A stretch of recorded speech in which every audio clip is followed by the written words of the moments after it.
Olá pessoal, sejam bem-vindos ao canal Livros e Teologia. Meu nome é Rafael Pablo e hoje eu vou continuar mostrando para vocês os livros que eu adquiri no ano de 2021, no final de 2021. Então são livros que eu adquiri aqui em novembro e em dezembro.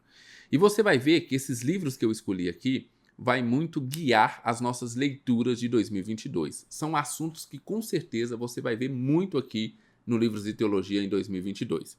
Então eu trago primeiramente aqui o livro Dando Nome ao Elefante, Cosmovisão como um Conceito, do James Sire.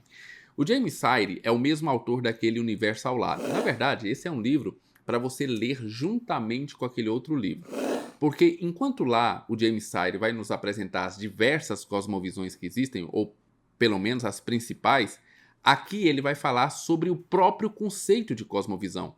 Essa palavra que está todo mundo usando, mas que ninguém sabe verdadeiramente definir. Então nós vamos ter aqui uma aula do James Sire falando o que é verdadeiramente cosmovisão. O que você deve entender por essa palavrinha.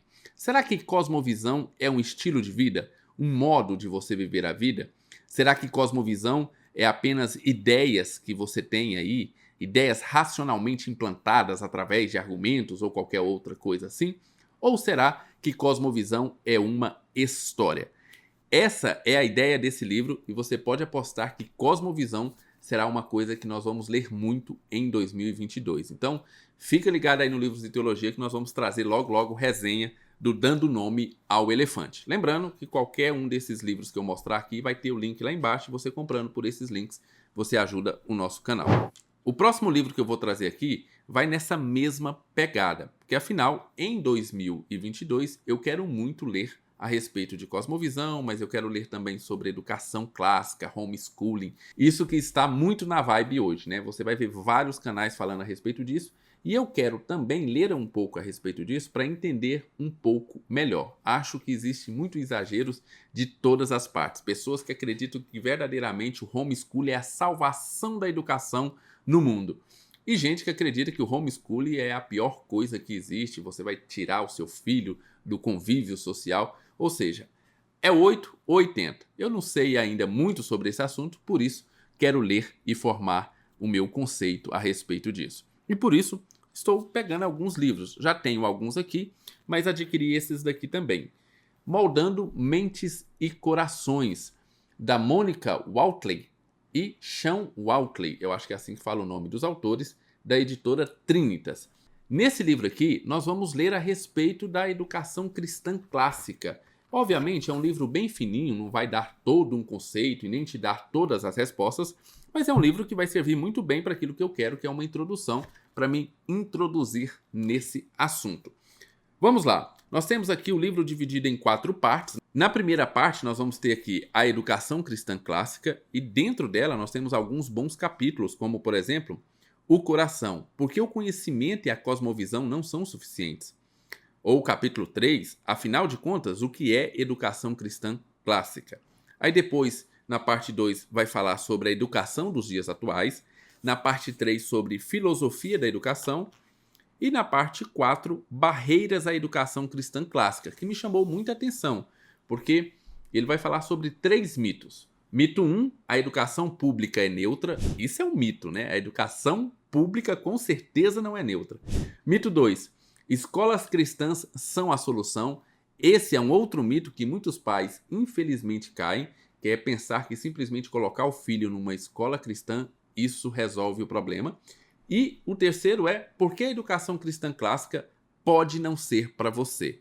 Então, está aqui o livro Moldando Mentes e Corações. Com certeza teremos resenha dele logo aí no canal. O terceiro livro, na verdade, é um livretinho e é um lançamento da editora Monergismo que trouxe para nós uma coleção que vai responder algumas perguntas. Muito parecido com aquelas questões cruciais lá do R6 Pro. Eu peguei 2 deles. O primeiro é esse daqui, De Onde Veio o Mal, do William Edgar. Bem, você já sabe, esse livro vai falar a respeito do mal. Se Deus é bom e todo-poderoso, por que existe o mal no mundo?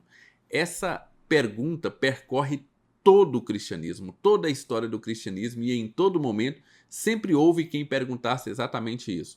Se Deus é todo bondoso e todo poderoso, por que existe o mal no mundo. E aí existem diversas teorias. E aqui então nós temos a apresentação do William Edgar a respeito desse assunto. E também peguei um outro livro que é Deus é Cruel no Antigo Testamento. Mais uma perguntinha, dessa vez escrito por aquele grande teólogo J.K. Bill, também da editora Monergismo, em parceria com a The Pilgrim. Estou vendo aqui em parceria com a The Pilgrim.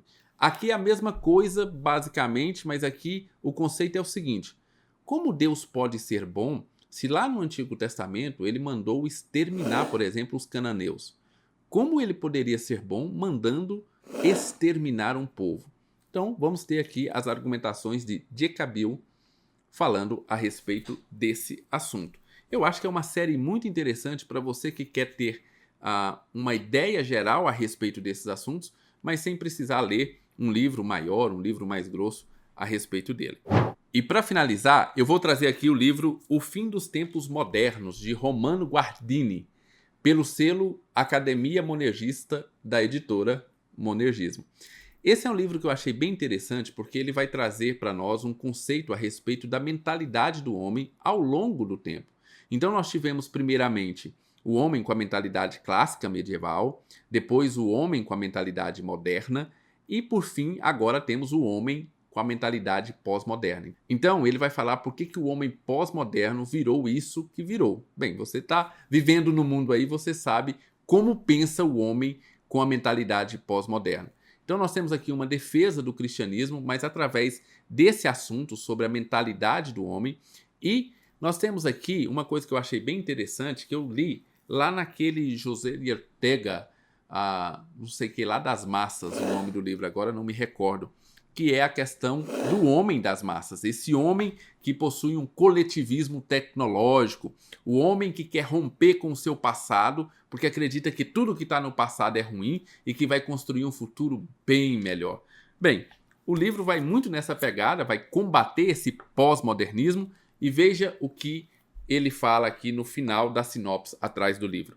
Desse modo, este livro recusa-se abertamente a submeter-se tanto à posição progressista quanto à posição reacionária, e busca com coragem defrontar-se com a realidade do homem pós-moderno em seu mundo. Então, temos aqui um livro que vai falar sobre a mentalidade do homem pós-moderno e como cristãos nós devemos combater essa mentalidade, como nós não devemos aceitar essa mentalidade na nossa vida. Muito bem, O Fim dos Tempos Modernos, Romano Guardini, é o último livro de hoje que eu tenho que apresentar para vocês. Eu espero que você tenha gostado do vídeo. Deixe o seu like se você puder, inscreva-se no canal. Fiquem com Deus, um abraço e até o nosso próximo vídeo.